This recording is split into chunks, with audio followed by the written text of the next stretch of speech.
Hello, everybody, and welcome to the PHLY Eagles podcast on a Friday at noon. Bo Wulf, Rich Hofmann here to talk about what's going on in the football world, specifically with the Eagles. We're going to have an NFC draft. The two of us are going to draft all 16 teams in the NFC as a bit of a snapshot before the offseason starts on how likely we think they are to represent the NFC in the Super Bowl next season. Who's most likely to lose to Patrick Mahomes, as we joked about.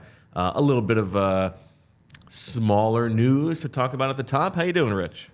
Bo, I'm doing great. I'm excited for the show. And, let's get it going, man. We were talking a little Caitlin Clark before the show. She's something else. Box office. I mean, she's so fun to watch. Yeah, I mean, Iowa women's hoops on the map right now. It's I mean, enough with the streaming services. Can't I just get that on YouTube TV? I gotta go to Peacock for that. Stop like bragging about this being the first NFL playoff game only on streaming. Who is that making life easier for? It's awful, man. It's so bad. I mean, they're ruining women's college basketball now. What other sports can they? They're ruining the world. Yeah. Anyway. Yeah, Caitlin Clark rules. A report from Ian Rappaport just before we started that the Eagles have extended Michael Clay after he led the Eagles special teams to a top 5 DVOA finish, the best unit on the team this year after he was under a little bit of scrutiny for the special teams performance of the first 2 years. I would say well-deserved, especially given the lack of resources that the team generally gives to the special teams unit. I can't say I was really paying attention to Michael Clay that much this year, Bo. It's kind of like a referee in most sports. Like if I'm not, calling the special teams coach's name, I'm probably thinking he did a good job. The offensive line, yeah. They were outstanding this year. Coverage, Britton Covey, obviously is Covey Jake Ridge. Elliott. Huh? Covey Ridge. Coverage and Britton Covey. So you did Covey Ridge, yeah. Sorry, it took me a minute. Thank you, Julia. Yeah. So yeah, he was great. That's well deserved. I know it's big news in Philadelphia when the special teams coach gets locked up, so we can all breathe a sigh of relief. And just know that continuity is staying at the NovaCare complex with the special teams. The only coordinator to keep his job after the 2023 season. Jimmy G, just as we popped on here, Adam Schefter reporting Jimmy G suspended 2 games for a performance-enhancing substances policy violation. 2 games? Well, now I'm more curious on what the substance was. Yeah. That it only merited 2 games. 2 games? Yeah, what did he do? Too many blue pills? His know. personal life might warrant that. Active social life Yes. for Jimmy G. 2 other Eagles things to talk about. One is the release yesterday of Eddie Jackson by the Chicago Bears. 30 years old, Eddie Jackson, at times, specifically when Vic Fangio was his coach, one of the best safeties in the league. Would not imagine that he would cost a ton of money because he was released. That means that he's not going to qualify for the compensatory pick calculation. It's a pretty deep group of free agent safeties. Xavier McKinney and Antoine Winfield at the very top. Jordan Fuller, Cam Curl, Julian Blackman, Deshaun Elliott, some guys in that middle range who are a little bit younger. Geno Stone, Mike Edwards, if you're looking for more of a sort of a plug-and-play guy. But even with all those options, Eddie Jackson, if you think that like Sidney Brown and Reed Blankenship can be our safety tandem of the future, Eddie Jackson bringing him in at 30 to help the defense as a group transition to this Vic Fangio defense. You would imagine that he and Fangio have a good relationship. Feels to me like one that very well could happen in Philadelphia. I'm sorry. I'm just thinking of the Raiders Super Bowl parade and, whoever is there, Jason Kelsey saying, right. Jimmy G was on Viagra. Jimmy G can't get it up that's the Kelsey of it. Yeah, exactly. With Eddie Jackson, it's funny. I was searching him on Twitter yesterday after his release, and it was a lot of Bears fans who were posting highlights of him, but they were all from 2018. They were very grateful for the highlights. They were like, this guy was amazing for us. And they really were some crazy interception returns. They unfortunately were all from like 2018 and 2019. So he's 30. I know he's played fewer games as he has gotten older here. But yeah, I agree with you. Like as a mentor, as somebody who can hopefully be like maybe like a player coach, it does seem like that is a possibility. Even if he is not handed the starting job right away. Yeah, I think that is, if they choose not to go in the, pay a lot of money for an Antoine Winfield type, which I don't think they're going to do. They don't have a ton to spend, and I think they do like the young guys they have. Then sort of Eddie Jackson makes sense as like the most sensible of that older group of guys. Is there any kind of recent Eagles acquisition that you would say would be the equivalent of Eddie Jackson? That's a good question. There was a lot of talk when they brought in Sirianni and Gannon that they would bring in like Anthony Walker as their Colts linebacker, but that didn't happen. I mean, you could go to like the Nigel Bradham, but he was younger at the time because that was like the guy who had played for Jim Schwartz. In terms of like the level of player, I'm trying, like a lot of the guys who they've brought in have been not as highly thought of at different points in their careers as Eddie Jackson. Like a Steven Nelson was never quite that level. Your Eric Wilsons. I don't know. I don't have a good answer. Yeah, I mean, I was thinking on offense, it's like, and this is, I don't want to insult Eddie, but it reminds me like a little bit of a Zach Pascal type guy, bringing him in or something like that. Now maybe Eddie is at that level. I think he was too good of a player when he was peak. He was good. Yeah, he was definitely better than Zach Pascal. I don't know. And then there are guys who were even older, like your Linval Josephs, but that's a different thing. I don't know if there's been a guy there probably has been, and it's just escaping my mind. If somebody comes to mind, let us know in the comments. Last thing to talk about news-wise, Rich, and this is a big one. I don't know if you have this photo, Julia, but the Eagles coaching staff, speaking of Michael Clay's extension, the new guys, Nick Sirianni and Kevin Patullo, there on the left, and then you've got Kellen Moore, Vic Fangio, and Doug Nussmeier making an appearance at Gino's Steaks as Sirianni took them on a little tour to get a taste of tourist cheesesteaks. Now, you wrote your newsletter this morning, Rich. You're not against this. You're pro Gino's? No. I'm just saying that I used to live in South Philly, and sometimes, on a Saturday night in my younger years, I would have to order some food at night, to make sure I would be, I wouldn't feel good the next day, but I would have felt worse if I didn't. And I would get Gino's because they would be able to deliver very easily. Now, is Gino's a good cheesesteak, Bo? No, it is not. Is it a tourist trap cheesesteak? Yes, it is. I'm just saying it's open at 3:30 a.m. Well, that's certainly not when they went. Now, I get you want to give them a taste of like the tourism here, but having lived a block away, you gotta go Pats over Gino's. To me, this is not even debatable in my mind. Well, I also think, by the way, it is the type of picture. Let alone just for like the xenophobia. Yeah, well, exactly.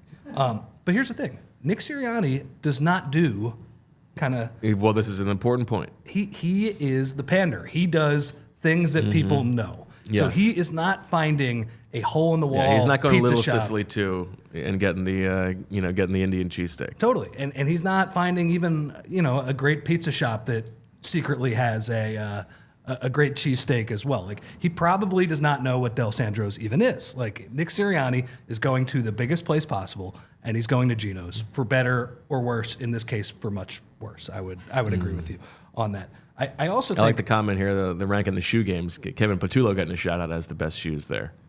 I have a couple notes on that photo, though. Yeah, a fascinating piece of just Eagles information. Well, of course, Kevin Patullo is with Sirianni on one side, his guy. Yep. But it's literally his right-hand man. Actually on his right hand. Yeah. And the three new guys are on the other side. It's like they told Gino and Sons to kind of get in the middle and say, this is how we roll here. These are the clicks. Right, these are the new guys, yeah. Maybe if we win a Super Bowl, we'll all take a picture together, but... Yeah, now if we're taking it that deep, are you a little bit worried that Nick Sirianni is not front and center, Kellen Moore is the guy who is in the center of the picture. Yeah, that's a power move by Kellen Moore. I didn't know he really had that in him. Maybe you think that was intentional, that if this Eagles team turns it around, everybody's going to be talking about Kellen Moore and not Nick Sirianni. Yeah. Doug Nussmeier, big guy, too. Doug Nussmeier, big guy, also looks like he wasn't invited to be in the picture. like he's just sort of standing off to the side. I know. Like, put your arm on Vic's shoulder, my man. Well, there are some other concerns, too. Vic is from the area. I know he's from Scranton, but he's certainly been around Philadelphia a lot of his life. Is there any concern that Vic didn't say, hey, Nick, like maybe we shouldn't go to Geno's? Maybe there's another place I have that I would like to go, or you would actually like the food here? Yeah, or is Vic getting on the phone afterwards and being like, you're not going to believe where this Jamoke took me for a cheesesteak. Like, he doesn't even know about Angelo's or whatever. But, yeah, I would say of all the offseason developments thus far pertaining to the 2024 Eagles, this might be the most concerning. That's fair. One thing I will say about Vic, he really is the platonic ideal of a defensive coordinator. 100%. Like yes. That smile there seems completely forced. The only thing is, I would say that his clothes look too new.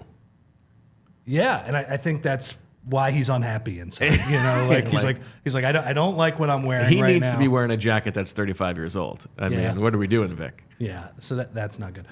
One other thing, Bo. If the Eagles struggle... Jeans? You want your old defensive coordinator in jeans? Come on. It looks like a very unhappy man. I want hyped up like athletic shorts no matter the time of year. Well, look, and I want my defensive coordinator, whenever he smiles, it looks like the Grinch on one side, kind of, just one side curling up and it being very forced. So he's passing that test, I would say. Yes. One other thing about this photo, Bo, and again, you can blame Geno's if this is the case as well. If the Eagles start like 1-3 next year, this photo probably becomes a meme. Yeah, you may be right. If Kellen Moore is stinking the joint up, there might be a meme of just him in front of the Geno sign. If Doug Nussmeier and Jalen Hurts are yelling at each other on the sideline, that little cutout of Nussmeier. Just him in front of the door. Yeah. Good stuff, though. Yeah.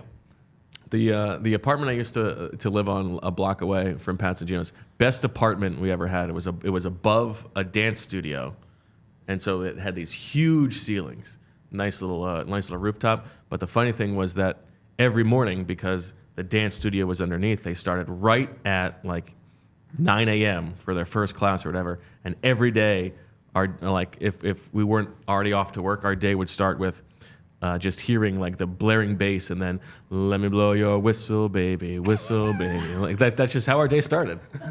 That's a natural alarm clock for you. Yeah, exactly. It was great.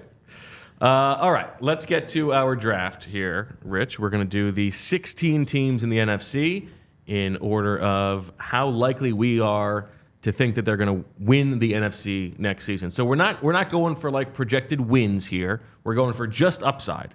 Who has a chance to make the Super Bowl? I think this is an interesting way to sort of frame where the Eagles stand in the conference, maybe where the San Francisco 49ers stand in the conference. We have their projections here. Julia, if you want to pull up the graphic of the odds that they have here, this would be like the Vegas big board. The Niners have the shortest odds, which you would expect. Eagles third on that list, but just behind the Detroit Lions. But I don't know if that's how our draft is going to play out. I'm going to give you the chance to have the first pick, Rich. You are the guest, so I will turn it to you. Okay, Bo. But if you take my number one team, I'm going to be furious. As we see the odds up there, I actually settled on two teams that probably made up my top tier that I would have picked. But I'll take the first one, and I know that Dan Campbell, after the NFC Championship game, told his team, guys, we're never making it back again. This is never happening. This was our chance. We blew it. This is life. Grow up. That said, I think they have a chance to go back. I just like on the one hand, I am wary of kind of the staying power of a team whose quarterback is not an elite player. But that offense is just, I don't know, man. It's really good. I love the play caller. I love kind of all the weapons that they have. And the offensive line is excellent. So I am going to take the Detroit Lions first. I know their defense was bad this season for some stretches in the middle. They will. They also will have some pressure this year for the first time. Like the for the first time in 3 decades, people will be taking them seriously. That's true. This is a team that is playing a first place schedule and all of those things. But I did settle on the Lions as my first pick. I think that's a good pick. It is a crazy thing to just imagine the Lions making the Super Bowl. And you're right. Like, I think Dan Campbell was right that these things, opportunity is not a lengthy visitor, as Zach likes to say. But well, he likes to say that Daryl Morey says it. Well, that's true. You're right. Always gives credit. That's a good point. The continuity on the coaching staff is important. They are one of 7 teams in the NFL who have been in the top 10 in offensive DVOA each of the past 2 seasons. They keep that core together.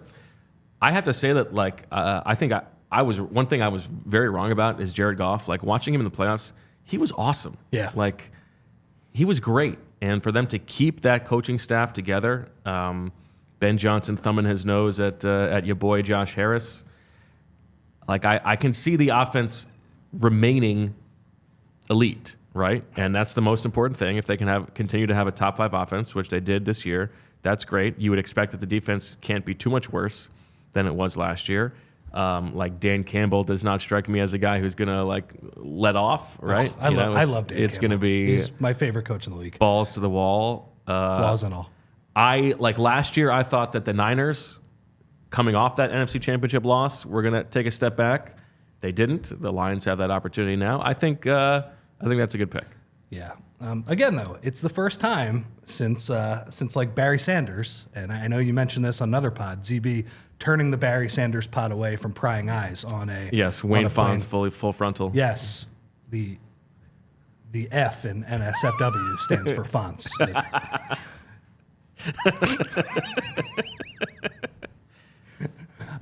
Yeah, but I don't know. I Not feel safe. Fonz is wiener.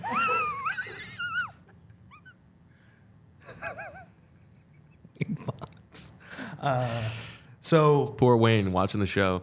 I do he might be dead. think there are different levels. Yeah, thank you for watching, Wayne. There are different levels of heartbreak. I think the Niners, at least last year, they got their butts kicked. I know they whined about it, and Purdy got hurt, but it wasn't like this year where they had an incredible chance to win the Super Bowl, and they got it ripped away from them at the last second. The Lions, that was a pretty heartbreaking loss, but I do think they still have a little bit of the team on the rise, type of thing. So that's who I settled with. But there was another team in there that I thought, maybe I go with these guys, and I'm curious if you take them. Okay. The Lions would have been number 2 for me. Number 1 for me is not one of the teams that's at the top of those Vegas orderings. It is the 5th team there. Yeah, that was bad. And listen, I have been a sucker for the Green Bay Packers in the past, but they were 6th in offensive DVOA this year, 3rd in weighted offensive DVOA. We know how much better they got as the season went on. Progression and development is not always linear. There's no guarantee that Jordan Love's going to get any better than he was this year. But that whole offense was very young. They keep that offensive structure together. The defense, like the Lions defense, you would expect can't really get much worse than it was. They've got Jeff Hafley, the former BC head coach, taking over on defense for what was a struggling unit. They get the second place schedule, and compared to the first place schedule, it's only a difference of 2 games, but that's fine. I love watching Jordan Love. I am all the way in on him, and you could convince me that he might be the best quarterback in the conference next year, and so I will take Jordan Love leading the Green Bay Packers to the Super Bowl.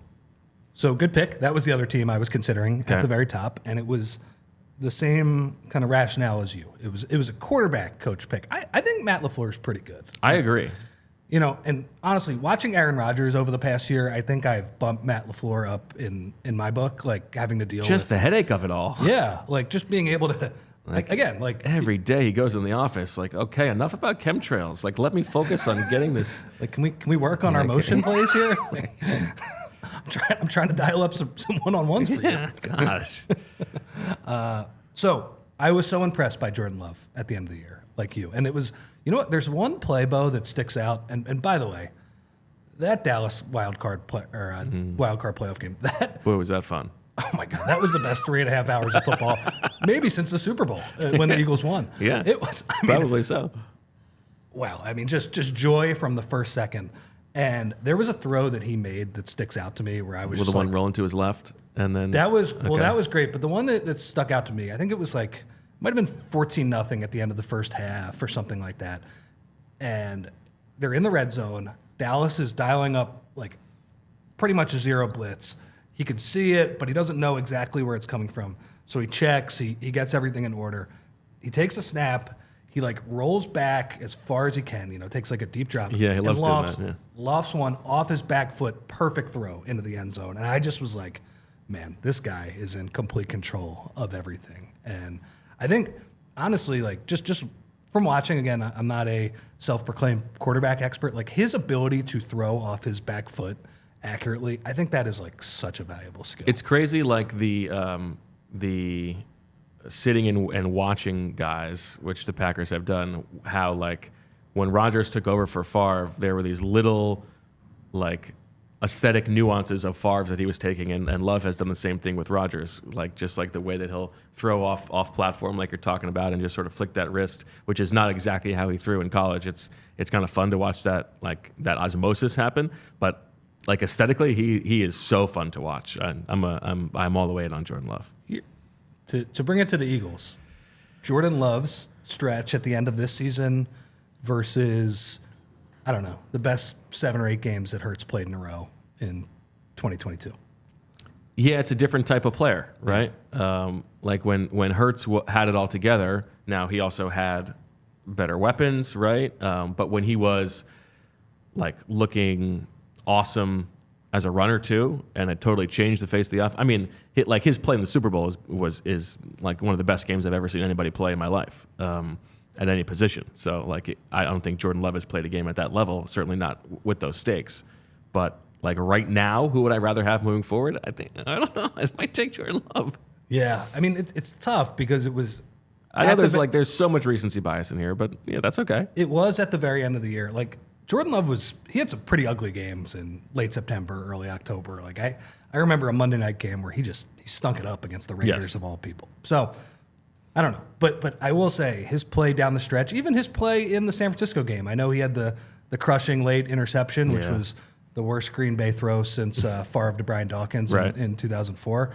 But like I thought he was terrific, honestly. So I think that's a good pick. Now. I guess it's kind of hard though because only one of those teams is going to win the division, right? True. So maybe, I mean, it's kind of a boom or bust pick right there. But I do think those two teams have a chance to be potentially the number 1 seed. I think that's right. All right, you get your pick. Okay. I'm taking the Eagles. Okay. Yeah, it was. I was kind of wondering how low to put them, and how much I would ding them for. That end of season collapse. It's that we're talking about recency bias. I mean, I would rank them 12th, 14th, or whatever. I just have to think that they got embarrassed enough that even if they are not some juggernaut like they were, even at the beginning of the season, wins-loss wise, that there's enough talent on the offensive side of the ball here. Vic is going to make the defense 15th to 17th, and that's going to mean 12 wins. 11 wins, something like that. So that's kind of my rationale there. And the other reason, Bo, is that I don't want to preview where I put another team, but in this division, history tells me that the same team does not win. True. 2 years in a row, and my brain tells me that Mike McCarthy is not going to be the guy to break that streak. And like one of the just baseline advantages that the Eagles have over the rest of the league is that they get to play in the NFC East and they get to be in the same division as the Giants and the Commanders. I saw somebody pointed out to me that there's like the framing of the Commanders coaching staff and how smart it is that they brought these people together who don't know each other very well. And it's like they hired who was the best. They didn't, just try to find who everybody works well with, which is like the exact same thing that was written 2 years ago about the Giants coaching staff. And then a year later, Wink Martindale's like F you and Brian Dable on the way out the door. Like week 7. Exactly. These guys hate each other. So let's see how that goes. But hey, at least they don't know each other. I mean, listen, The Eagles are, let's see, in the NFC, one of 1, 2, 3. They're only one of 3 teams who have been in the top 10 in offensive DVOA each of the past 2 seasons. Now, they had a bad year on offense relative to their talent level and their expectations. They finished 10th, and it was even worse from a weighted standpoint because they did struggle down the stretch. But certainly the pieces are there with A.J. Brown and Devontae Smith and Dallas Goedert and Jalen Hurts. And even if they lose Jason Kelce, what should be a very good offensive line, they should have one of the best offenses in the league, in the conference. That's what matters the most. And as you said, like Fangio is there to raise the floor a little bit. I think this area is about the right place for the Eagles. Now, you know, I have some questions about how all the coaching stuff is going to work out, but I mean, just relative to the landscape, I think they've got a shot. They should feel like they have a good chance. Well, and if it doesn't work, we can blame the cheesesteak place they went to. That's right. But yeah, I think would you have taken them first if they had gone to D'Alessandro's? Yes. Okay. Yeah. I have not been to D'Alessandro's in a very long time. Well, it's hard to get to for people in the, you know, in South Philly, kind of in that area. And the thing is, when you have a friend who's not from Philly who's coming to Philly and they ask for a cheesesteak recommendation, what do you tell them? I tell them D'Alessandro's if they can make it there. I'm trying to think like where else I would. I really like this place in Fishtown. It's called, I believe it's called Max's. Okay, that's the Creed one, right? Yes. Okay. Yes, and where the famous John scene was filmed. Anyway, I think that's pretty good. What do you usually do? Well, I say Angelo's is my Angelo's favorite. Is really is good. the best, Yeah. but you're gonna have to deal with the line. It's a bit of a process. Then the one that if you want something a little bit off the beaten path, the Little Sicily 2 in the where like the Wawa is right before the entrance to 95. They've got the the spiced cheesesteak. So good. We used to go when I covered the Sixers. There's a place in Camden. They would order them. It's called Donkey's Place. Oh, I've heard of that. I've been meaning to go to Donkey's Place for a long time. That is a good kind of alternative cheesesteak. Okay, it's good. I like that. Everybody, you know, we got a noon show. This is a show that you can pair with a nice cheesesteak for your afternoons from now on. All right, Big cheesesteak is happy with the discussion. Yes, except for Geno's. Well, I mean, they got their promotion. There's no press is bad press, right? Exactly. All right, do I take the Niners here? Am I that down on them, even though they are the betting favorite? I can't do it. I just don't see it happening. This is going to be bulletin board material. They're gonna, Dre Greenlaw is going to come after me here, but I'm not doing it. I'm not taking the Niners. Well, he's not.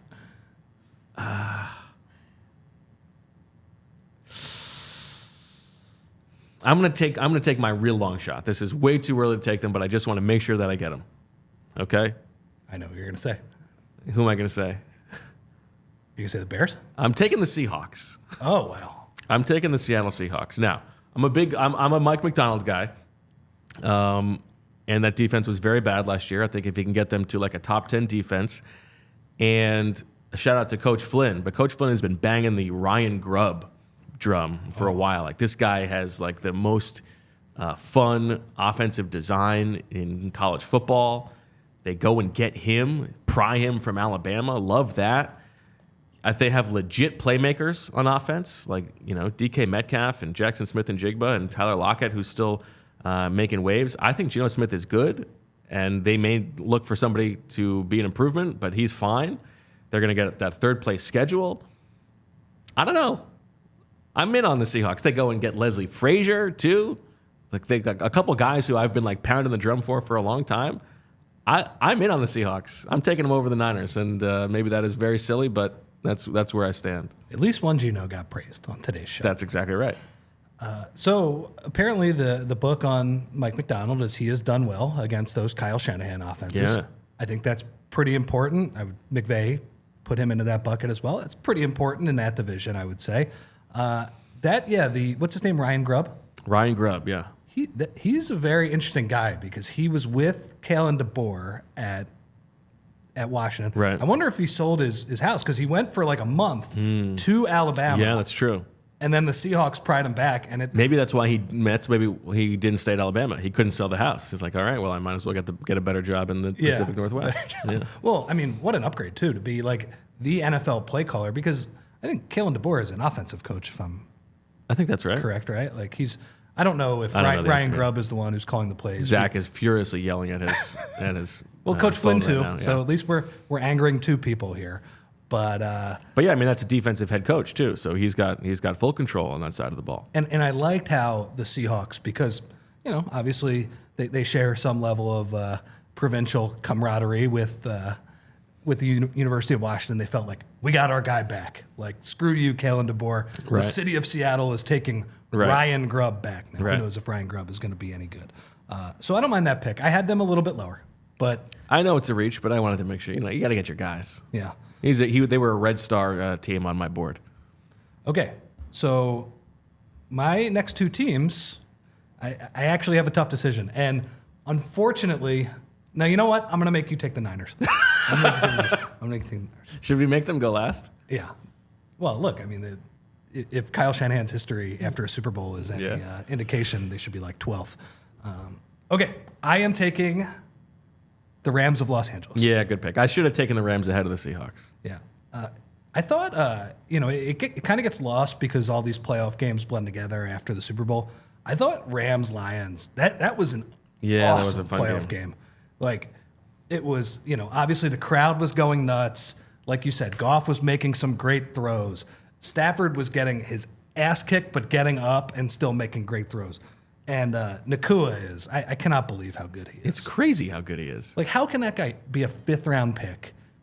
And He wasn't that good in college. He didn't test that well. He's like, so he played just for crazy. He played for BYU, right? Yes, and he started somewhere else. Yeah. So did Zach Wilson throw to him? Washington? Was this Zach Wilson's fault? I I think it so. actually might have been he transferred after Zach Wilson. I could be wrong. It's true though, Bo. Watching him play this entire season, and even in the first half of that Eagles game when he was Yeah, he started at Washington, transferred to BYU for the 2021 season. Is that when Zach Wilson came out? Yeah. No, I think he might have missed Zach Wilson then. So, but my general take on this is the guy who was his quarterback at BYU has to watch him and just be like, ugh, like, or people in Provo being like, is this for real? Like this guy who was a 5th-round pick is turning into Terrell Owens or somebody. It's remarkable how good he was, and I thought it was impressive because Kupp didn't look like he was 100% this year. So they'll either have one of two things: either Kupp will get back to 100% and they'll probably have the best receiving duo in the league, or he'll just take the baton from Kupp and it'll be fine. But I thought McVay had a really good year as well. Like a lot of people at the beginning of this season said, "Oh man, look at the depth chart that this team has. Yeah. Like, they just don't have any good players." And I'm sure that's why Raheem Morris got the Atlanta job in part, because did a good job with that defense. I think they were, I have it here, 22nd in DVOA, which I think that's generally what you're hoping for Fangio to do with the Eagles with a little bit more talent, right? Because they didn't have a lot on that side of the ball outside of Aaron Donald before this year. Kobe Turner had a really nice year. Go Deeks. As well. So I'm going to take the Rams. I also I don't know. I really like watching Stafford play, and I thought he had some excellent moments this season. Yeah, and they've got like one of the things you look for a team that could take a little bump up. They had the 3rd fewest takeaways in football last year, just 15. So just a little bit of turnover luck there would make them a lot better. 7th in offensive DVOA, 4th in weighted DVOA. I think that's a good pick. I regret not taking them over the Seahawks. That's okay. All right. I mean, who am I going to take, the Niners or the Cowboys? Like, you got to take one of them. You've really painted me into a dark corner here, because everybody else below them is just, it would be silly to pretend like there's a case to be made. All right, I guess I'll take the Niners. I don't think they're going to get back to the Super Bowl, but the thing that they do have going for them, aside from like all of the attrition and Kyle Shanahan throwing player or coordinators under the bus, every single one of their offensive starters is signed for next season. They're the only NFC team like that, according to Over the Cap. I think Chase Young is the only starter on defense who is not signed for next season. Now they're going to have to make some cap cuts at some point, but there's the continuity that whatever degree they want to have, they can have. they're one of, I think, 3 teams in the NFL who's been in the top 10 in offensive DVOA each of the last 3 seasons, joining the Chiefs and Bills. So there's every expectation that that offense should be elite again, as long as people stay healthy. I think there's probably just too much pent up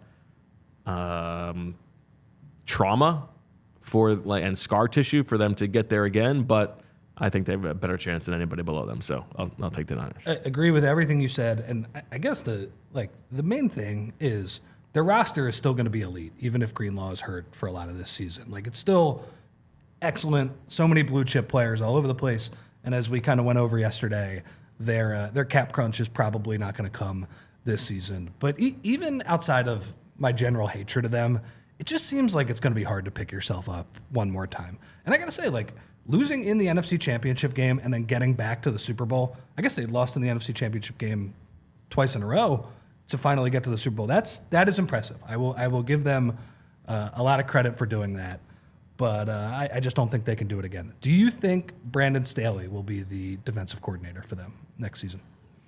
That's a good question. Because I would dock they them have a few pick of the spots. litter. Yeah, if that's true, then I would regret taking them when I did. People say that Brandon Staley is not a fun guy to work with, which maybe that's a good thing for Kyle Shanahan.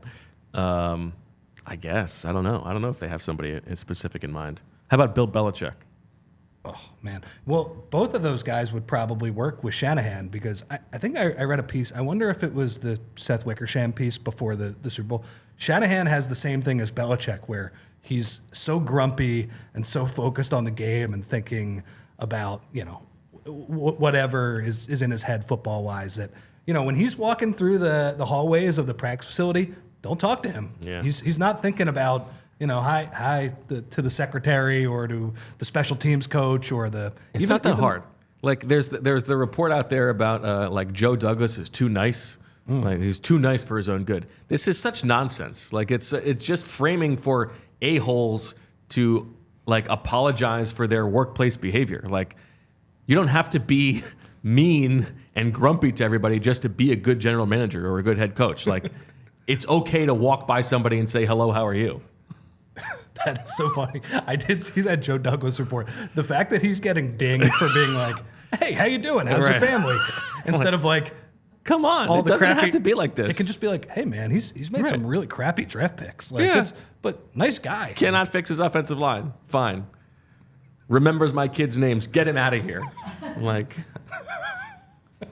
Please. I'd love to work with Joe Douglas. All right. I wouldn't want him to draft a quarterback for me, though. That's fair. Before we move on in the draft, let me tell you about PHLY Sports Trips, because we are off to Clearwater with PHLY Sports Trips for our very first PHLY spring training takeover. You can make your Clearwater cocktail that Jamie Lynch put together, which you can check out on the PHLY YouTube page later today. Hang with Phillies legend Charlie Manuel. PHLY, no, sorry, this is PHLY Sports Trips. This is the problem with the PHLY. I see Philly. I want to say Philly. This is the PHLY Sports Trips. They plan the whole experience out, totally hands off. You sign up, you're good to go. From flights and hotels to game tickets and transportation, you can spend St. Patrick's Day on a private yacht with a catered dinner and drinks. Be on the lookout for more events throughout the year with our good friends at PHLY Sports Trips. The trip down to Clearwater is March 13th to 18th, so don't wait to book. Head to allphly.com/events to learn more and book your trips. And if you want to go before then, check out a game, local game, or an event, theater, comedy. Dial up your Game Time app, because buying tickets to your favorite events shouldn't be stressful. Game Time is the fast and easy way to buy tickets for all the sports, music, comedy, and theater near you. The circus is in town this weekend at Wells Fargo Center. See if you can get a good deal. And I'm not talking about those clowns in Congress. With killer deals on last-minute tickets and their best price guarantee, you can stop stressing over the tickets and start getting hyped for the fun you'll have. They've got flash deals and last-minute tickets, easy to find and buy tickets for every kind of event in your area, images of seat views, lowest price guarantee, event cancellation protection, job loss protection, and more. It is the fastest-growing ticketing app in the country for a reason. Get images of your seat before you buy so you know exactly what to expect when you arrive. Buy tickets in a matter of seconds, just 2 taps and you're set. Tickets are sent directly to your phone, so you never, ever have to dig through your email. Snag the tickets without the stress with Game Time. Download the Game Time app, create an account, and use code PHLY for $20 off your first purchase. Terms apply. Again, create an account and redeem with code PHLY for $20 off. Download Game Time today. Last-minute tickets, lowest price guaranteed. All right, Rich, you have Lions, Eagles, Rams to my Packers, Seahawks, Niners. Let's see where you go next. Again, I think it's very similar to the pick you just made. I don't believe in this team, but the talent level dictates that I have to pick them here, and that would be the Dallas Cowboys. You got to.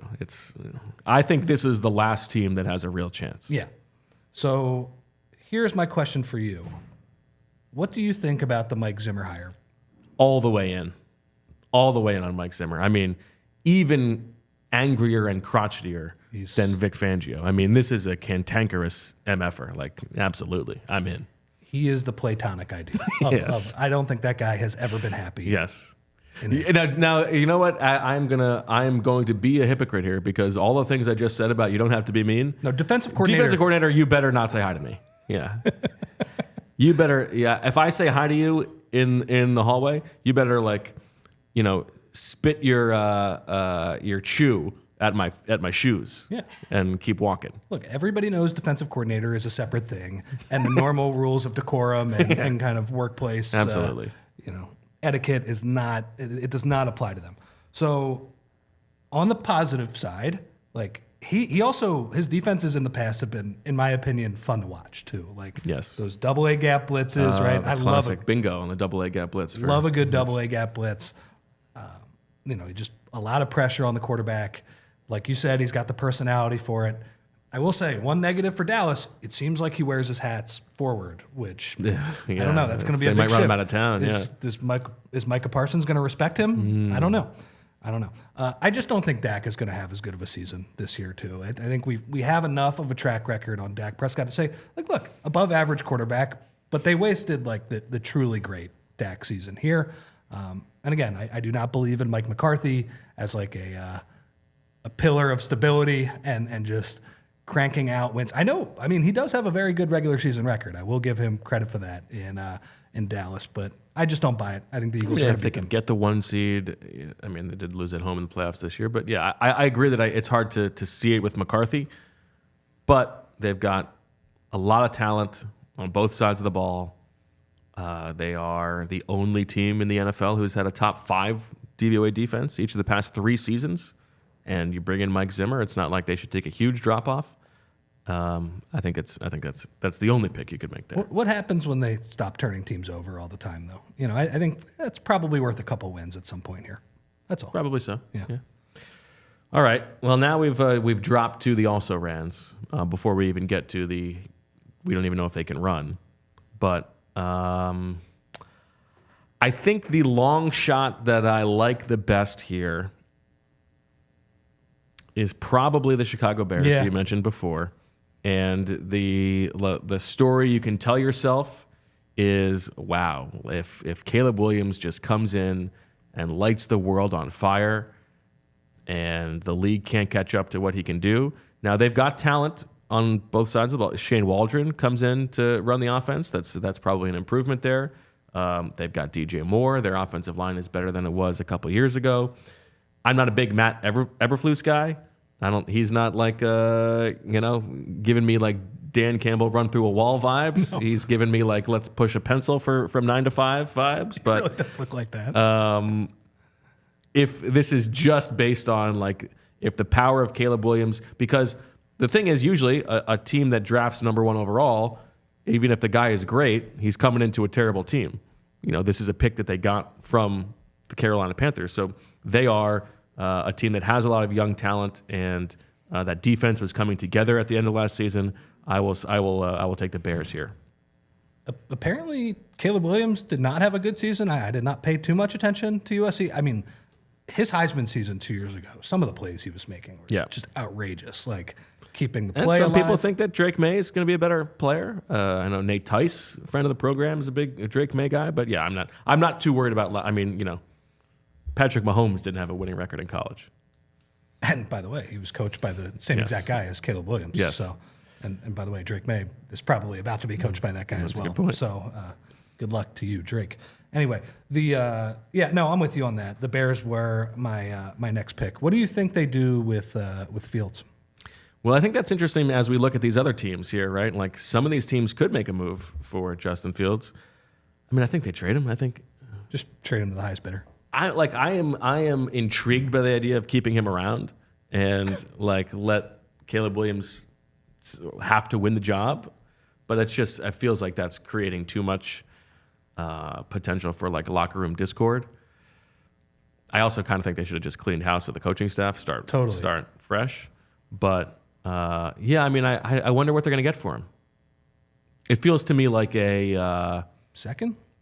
Well, it feels to me like one where both teams would be incentivized to make it something where it's got conditions, right? So it's like a second and a second that could turn into a first, depending on how many games he plays. I would do that. Or if they make the playoffs or something. I would do that in 5 seconds if I was the Bears.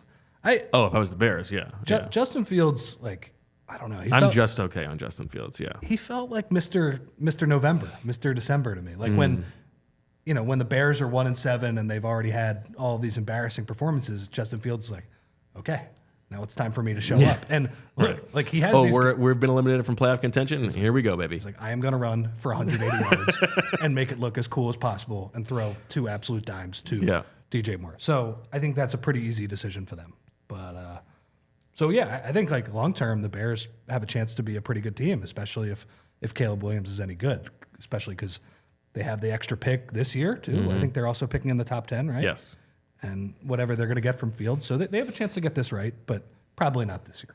I agree. Okay. Next. Now it's getting dicey, and we're only halfway through. Look. It says a lot for the state of the conference. Look. Like there are like 9 teams in the AFC who I would maybe draft first in the NFC. I'm not happy about taking this team because of the loss of Dave Canales' wandering eyes. But I'm going to take the Bucs because they impressed me. And I guess the reason I'm going to take them is somebody has to win that division, right? So then you get a home playoff game. You hopefully play a team that's completely falling apart like the Bucs did this year. And then they were very competitive in that second game. Now, do I think Baker Mayfield is like a franchise quarterback who's going to continually win you division after division? Well, maybe that division, because that division What about them? What if they traded for Justin Fields? Well, Baker's a free agent. They don't have to bring Baker back. Yeah. Well, they do have to bring. What's going to happen with Mike Evans? He's a free agent too. They should bring him back. Winfield as well, but yeah, he was awesome, and Winfield was awesome this year. I don't know. It felt like just a competent team. Todd Bowles, I agree, going to blitz the hell out of you. So that would be my next pick, and it really has nothing to do with the quarterback as much as like I think somebody has to win that division. And I think it makes sense to me that they would be at least the front runners for that. Okay. I'm going to go ahead here and take the Minnesota Vikings. I don't know what they're going to do with Kirk Cousins. He's coming off a nasty injury. I don't know if they should bring him back, but I think I would trust Kwesi Odufu-Mensah to bring in some kind of competency at quarterback. And if you look at the teams who are left here, they're the only team who has a bona fide superstar player in Justin Jefferson at a position of value. So if they can just have solid competency at quarterback, we like what Brian Flores does with the defense. Yes, he's gonna raise that floor for sure. You can squint and turn that into a top 10 defense. I will take the Vikings. That's a good pick. They're not going to do anything, but we're at that point of the. I cannot wait to see who goes last. I can't believe I'm going to pick this team. This is the 11th pick? This is the 11th pick, yep. I can't believe I have to take them. I do. I have to take Washington just in case Drake May is. Really? What if Drake May is good? What if Nate Tice is right? Okay. The rest of these teams are so unbelievably stale. Yeah, I mean, some of these teams are totally hopeless, no doubt.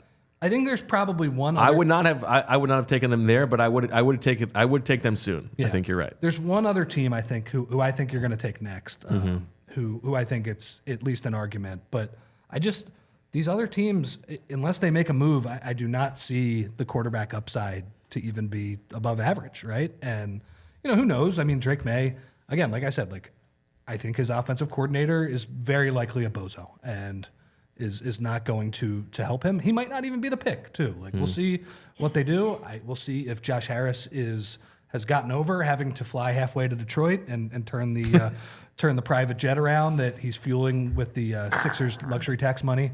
So but yeah, I think I have to take them next. Okay. Yeah, I guess the upside of Drake May, that's fine. But they suck.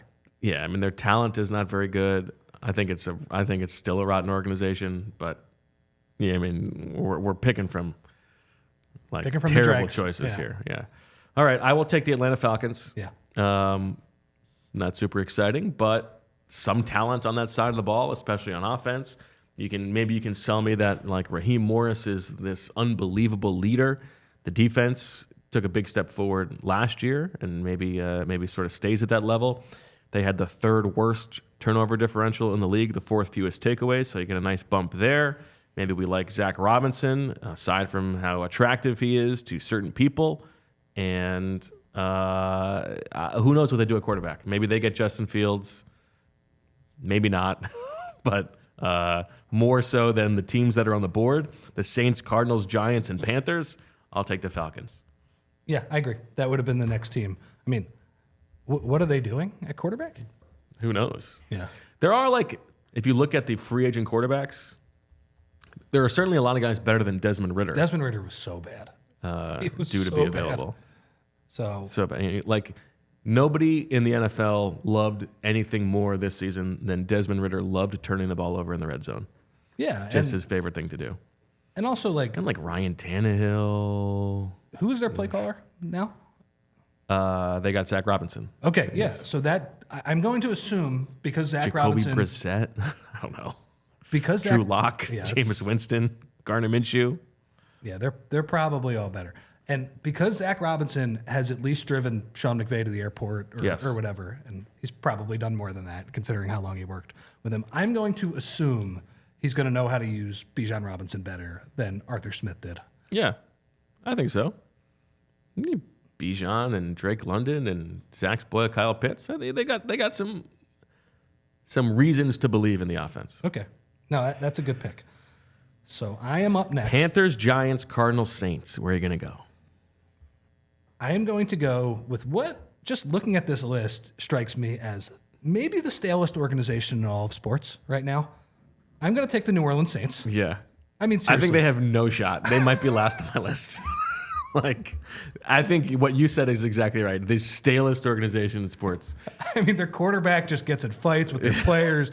He stinks. It feels like they've been battling out of salary cap hell for a full decade now. They are, I mean, my God, being a fan of them would just be absolutely miserable. Which good, because they were good for a long time with Drew Brees. But I guess the reason I picked them is they are in the NFC South, and as much as I tried to pump up Baker and Clay hired Clint Kubiak as their new offensive coordinator. Yeah, after having Pete Carmichael for 15 years. Yep, just a crazy long time. But yeah, they stink. Dennis Allen is still their coach somehow too. That's another element of this. Everybody on the roster is the exact same. Run it back. Run it back. Yeah, we were the most mediocre team in football. Let's run it back again. Yeah, I see no upside. I do not know how they get beyond the second round of the playoffs. Certainly, they could win the division, but yeah, I guess that's who you had to take there. It's a credit to these next three teams. Yeah, with how bad they are. Cardinals, Giants, Panthers. Boy. Pew pew pew. Give me the Arizona Cardinals. You know what? They have a quarterback. I don't love Kyler Murray, but Kyler Murray has more upside. If maybe there's 1 year he's going to really put his body at risk and be willing to run crazy, especially in the playoffs. I mean, they've got a very difficult division. Hard to imagine them even getting to the playoffs. But listen, JG got him to play a little bit over their skis on defense last year. People like a Drew Petzing as the offensive play caller. Maybe they make some real personnel additions in the offseason, and there's no Call of Duty coming out this year, and Kyler Murray is able to focus on the game. And I don't know. Over the Giants and Panthers, that's where I'm going. I feel like Kyler Murray deserves to have a playable character in Call of Duty. I like that. You know, a bunch of people are kind of special ops Yeah, I mean, forces. they get Marvin Harrison Jr., and all of a sudden this is like, you know, the best new quarterback wide receiver connection. Who knows? I do think, I mean, it seems like if they're going to stick with Murray, if you get 3 quarterbacks at the top of the draft, Harrison Jr. would be the next pick. And in fairness, he might be like the best receiver I've ever seen in my life. He's crazy, crazy good. So, you know, that'll be exciting. But yeah, that'll be exciting. I think Marvin Harrison Jr. is going to have a lot of touchdown catches this year to cut the lead to 14 right. with a minute 15 left in the fourth quarter. Right. Yeah. All right. Giants, Panthers, where are you going? Oh,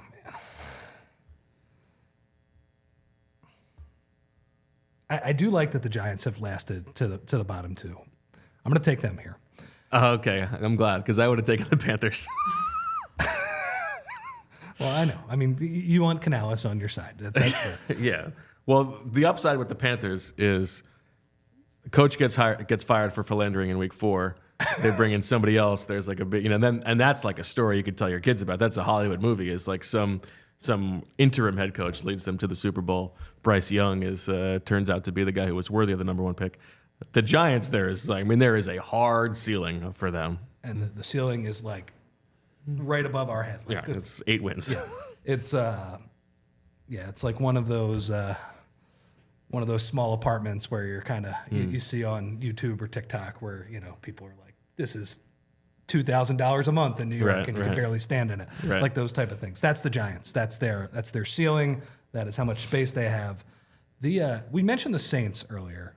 Being a Giants fan would drive me absolutely insane. Like they had a chance to get a top quarterback this year. Like they proved that they were absolutely terrible midway through the season, and then they go on a run getting all of these unbelievably stupid wins. It was so dumb. And the best part was they had the sideshow. They had the quarterback and the agent that you can, you know, generate. By the way, the this. agent was like walking around Radio Row trying to like looking like, who wants to interview me? Remember me? I'm the guy. Like, I'm good. Thank you.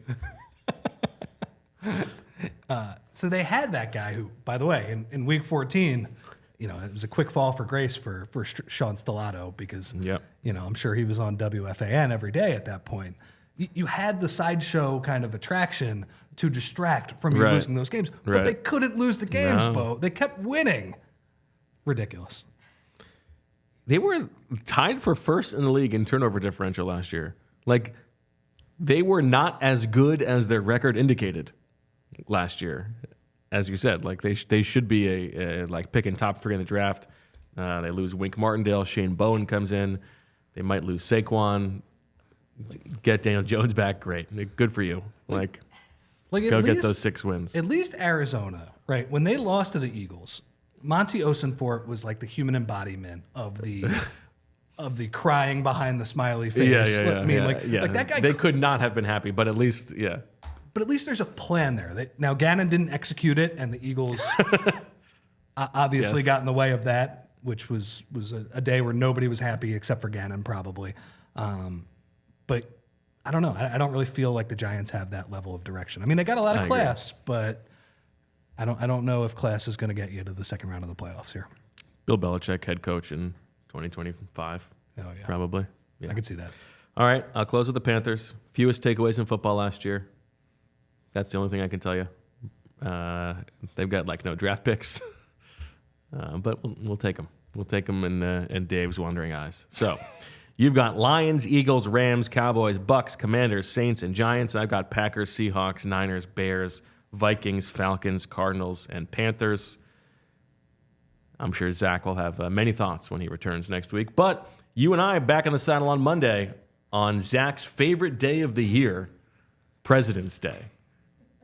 So you knew that he was going to take that day off because if he had his druthers, the NFL's calendar would be built around the Super Bowl and President's Day. So thank you to everybody for watching this episode of the PHLY Eagles podcast. Thank you, Julia. We are back on Monday at noon for all of us here at PHLY. Thank you for listening. Thank you for watching. Make sure that you hit subscribe and download and delete and download again and evangelize, all that good stuff. We will talk to you on Monday. And as always, we love you. We all silly like the mayor.